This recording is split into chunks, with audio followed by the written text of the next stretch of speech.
دینی تعلیمات پر رکھی. آپ مسند امام احمد بن حنبل کھول لیں, تاریخ طبری کھول لیں, تاریخ الامم والملوک کھول لیں, البدایہ. کون سی کتاب تھی کہ ادھر 10 محرم کو سیدنا امام حسین رضی اللہ تعالی عنہ کربلا کے میدان میں ان کا لاشا تڑپ رہا تھا اور آپ کا سر مبارک تن سے جدا کیا گیا اس طرف کربلا میں. اور ادھر یہ جمعہ کا دن تھا. جمعہ کا دن حضرت عبداللہ بن عباس رضی اللہ تعالی عنہ اور حضرت ام سلمہ رضی اللہ تعالی عنہ دونوں ایک مکہ میں اور دوسرا مدینہ میں. روایت الفاظ سنا دیتا ہے.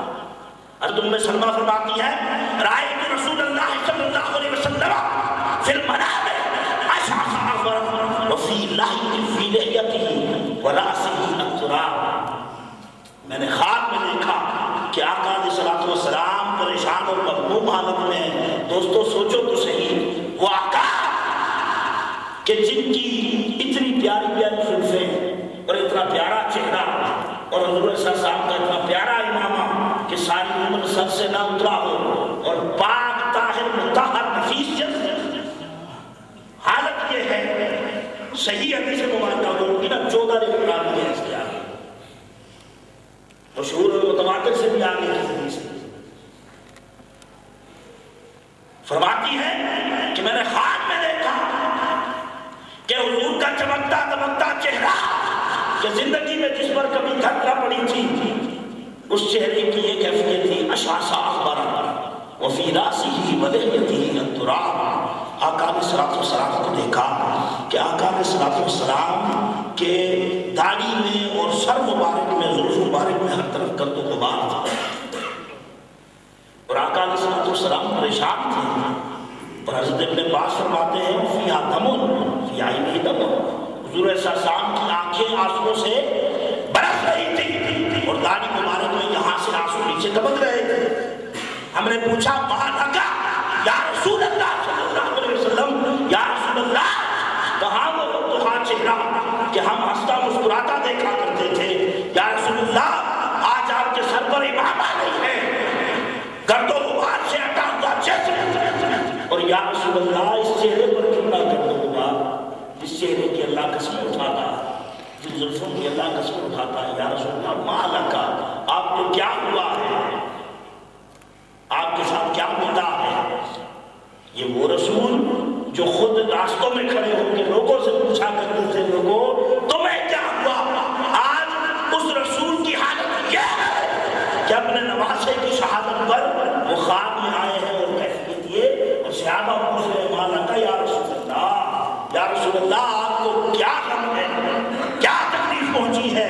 آقا علیہ الصلوۃ والسلام نے روتے ہوئے وہ خون کی ایک شیشی تھی وہ دکھاتے ہوئے فرمایا کہ شہید تو قتل الحسین آنفا, میں کربلا میں اپنے بیٹے امام حسین رضی اللہ تعالیٰ عنہ کو قتل ہوتا ہوا دیکھ کے آ رہا تھا. اور حضور نے فرمایا لوگوں اس بوتل میں ان شہدائے کربلا کا اور امام حسین کا خون ہے جو میں جمع کر کے لایا. یہ روایت کس نے کی؟ حضرت عبداللہ بن عباس رضی اللہ تعالیٰ عنہ العلماء جو اس امت کے پہلے مفسر ہیں قرآن پاک کے, انہوں نے فرمایا. اور بعض اوقات ذہن میں یہ آ جاتا ہے کہ آقا علیہ الصلوۃ شرارتی ذہن ہو سکتا ہے. اب حدیث مبارکہ تو حدیث مبارکہ ہے, اس کو صرف اور صرف ضعیف ثابت کرنے کے لیے, حالانکہ میں نے بتا دیا کہ 14 راوی ہیں اس کے, متواتر اور مشہور کی حد سے آگے ہیں, لیکن اسے صرف ضعیف بنانے کے لیے اعتراض کر دیا جاتا ہے کہ اتنی سی بوتل میں 72 بندوں کا خون کیسے آ سکتا ہے. 72 بندوں کا خون اتنی سی بوتل میں کیسے آ سکتا ہے.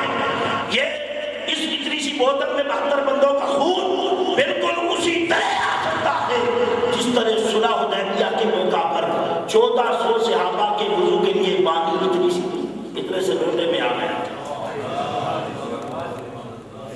اسی طرح آ سکتا ہے, یہ اسی طرح آ سکتا ہے جیسے انس بن مالک کے گھر میں ایک پیالہ دودھ 300 صحابہ کرام نے پی لیا تھا. ایسے ہی آیا کرتا ہے. ذہن اور دل اگر کفر پر مائل نہ ہو تو ہر شے سمجھ آتی ہے. کوئی شخص میرے مصطفیٰ کی عزت اور حضور کی حرمت اور حضور کی محبت اس سے اعلیٰ نہیں ہے، اور نہ ہی اس کا عقیدہ صحابہ کرام کے عقیدوں سے بڑا ہے. صحابہ کا عقیدہ یہ تھا کہ اگر آواز بھی حضور سے اونچی نکلی، جب یہ آیتیں اتری حضور کے ادب کی تو حضرت ابوبکر صدیق رضی اللہ عنہ چپ ہو گئے پکے. جب بات کرتے اشارے میں کیا کرتے، جب بات کرتے اشارے میں کیا کرتے. ایک دن آقا نے پوچھ لیا صدیق اکبر اونچی آواز میں بات نہیں کرتے، کیا ہوا ہے؟ اشاروں سے کلام کرتے ہو.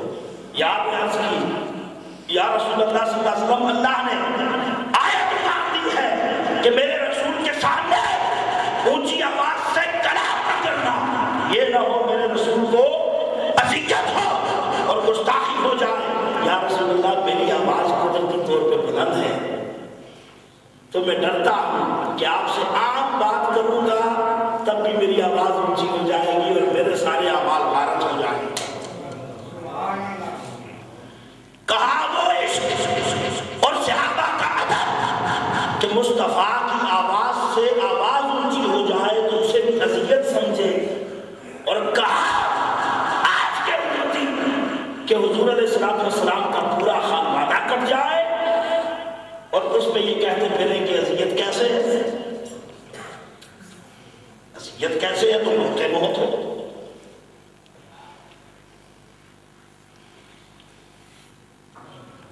حاضرین محترم، اب وہ سارا خطاب جو 1.5-2 گھنٹے کے لیے تیار کیا تھا اس کو وائنڈ اپ اس لیے کرتے ہیں کہ ہم نے نماز بھی اپنے وقت پر پڑھنی ہے. 2 صرف واقعات کو جو آپ نے سارا کچھ سن رکھا ذکر حسین کے حوالے سے، صرف وہ 2 واقعات جو عموماً عام بندے کو پتہ نہیں ہوتے وہ صرف عرض کر دیتا ہوں. اور یہ جو کچھ میں بیان کرنے لگا ہوں یہ اہل السنت والجماعت کی کتاب سے، اہل تشیع کی کتاب سے نہیں ہے. یہ بہت بڑی بدنصیبی ہے ہمارے اس ملک کی کہ جو حضرت علی کا نام لے، اہل بیت اطہار کی محبت کا نعرہ بلند کرے، اسے ہم لوگ فوراً اٹھا کے شیعہ ڈکلیئر کر دیں. بہت بڑی بدقسمتی ہے. صحابہ کرام ان کے ساتھ بھی محبت، اہل بیت اطہار ان کے ساتھ بھی محبت. حضرت علی شیر خدا کرم اللہ وجہ کریم اور ائمہ اہل بیت اسی طرح ہمارے بھی امام ہیں جس طرح شیعہ کے امام ہیں، اور ان کی محبت ہمارے لیے جزو ایمان ہے. اہل سنت والجماعت کا عقیدہ یہ ہے. وہ واقعہ جو عموماً نہیں سنایا جاتا اور بعض بڑے بڑے علماء کرام اس واقعے کو بیان کرنے سے ڈر جاتے ہیں کہ اس سے میرے اوپر کئی فتویٰ نہ لگ جائے. وہ واقعہ کیا ہے کہ میدان کربلا میں خانوادہ پورا شہید ہوا اور سیدنا امام حسین رضی اللہ عنہ بھی شہید ہوئے. یہاں تک تو سارا واقعہ آپ لوگوں نے سن رکھا. اس سے اگلی جو کہانی تھی وہ بہت کم کوٹ کی گئی اور بہت کم بیان کی گئی. حضور شیخ الاسلام پروفیسر ڈاکٹر محمد طاہر القادری نے اسے اپنے خطاب میں بیان فرمایا ہے، لیکن عموماً بیان نہیں کیا جاتا. جب وہ 72 تن قربانی دے چکے تو اس کے بعد کی کیفیت ہے. دوستو ذرا آپ چشم کی سطح سے سوچیں کہ آپ نے ایک بچہ پال کے 18-20 سال کا کیا اور آپ اس کو اپنے منہ کے نوالے بھی دیتے رہے، آپ اس کو لے کے گلیوں میں پھرتے رہے، آپ اس کے لیے چھوٹی بڑی ہر قربانی دیتے رہے، راتوں کو اٹھتے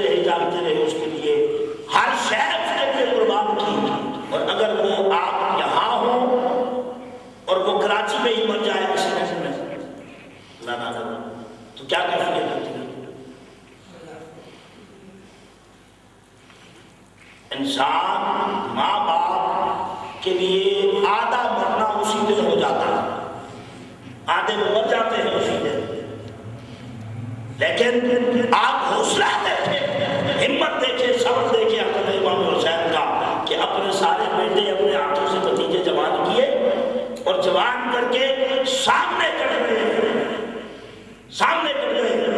حضرت امام حسین رضی اللہ عنہ نے پھر بھی اپنا قدم پیچھے نہیں ہٹایا۔ یہ فکر ہے حسین کی، یہ فکر ہے، قدم پیچھے نہیں ہٹایا۔ اور یہ روایت تو بڑی مشہور ہے نا کہ حضرت علی رضی اللہ تعالیٰ کو جب اٹھانے کے لیے گئے تو اس وقت عمر مبارک 56 سال تھا حضرت امام حسین کی، اور داڑھی کے صرف چند بال سفید تھے، اور جب حضرت علی اکبر کو جوان بیٹے کی لاش کو اٹھا کے واپس آئے تو سر کے اور داڑھی کے سارے بال سفید ہو چکے تھے۔ پڑھیے نا تبری کو، ابن اسیر کو پڑھیے، الکامل فی تاریخ، تاریخ الامم والملوک پڑھیے، کوئی اٹھا لے اہل سنت والجماعت میں کی۔ اتنا ظلم اور جہل اور قہر برداشت کرنے کے بعد بھی صبر کا دامن نہیں چھوڑا، استقامت کا دامن نہیں چھوڑا۔ اور وہ واقعہ کیا ہوا، جب سارے بندے شہید ہو گئے تو ہمارے ہاں تو یہ ہے نا کہ لاش پوری کی پوری ہم دفناتے ہیں، وہاں کیفیت یہ تھی کہ ابن سعد نے حکم دیا کہ ان سب کے سر آپ ساتھ سے کاٹ دیے جائیں، تو سب کے سر جسم سے جدا کر دیے گئے۔ اب آپ بتائیے سارے جوان اس طرح لیٹے ہو اور ساتھ ساتھ نہ ہو، یعنی پتہ چلتا ہے کہ یہ کس کا جسم پڑا ہے؟ کسی کو پتہ چلتا ہے کہ یہ کس کا جسم ہے؟ جب جسم اور ساتھ ساتھ نہ ہو تو دفن کرنے میں تو مشکل پیش آتی، کیسے دفن کیا جائے؟ جب واقعہ کربلا ہو گیا تو اس وقت بنو کلب کے لوگ آ گئے،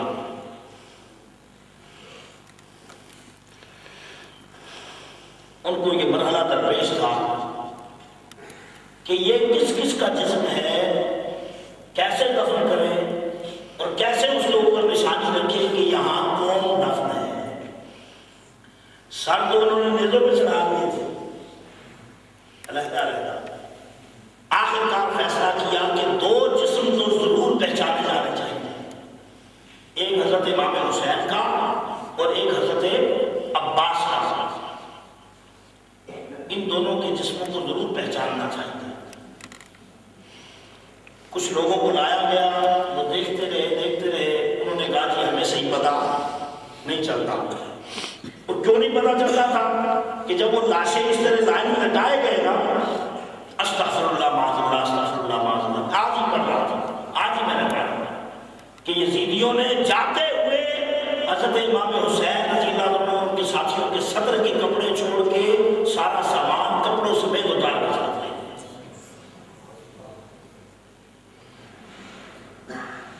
یہ بھی کوئی مسلمانی ہے، مسلمانی بچتی ہے، مسلمانی ہے، یہ مسلمان کی کیفیت ہوتی ہے۔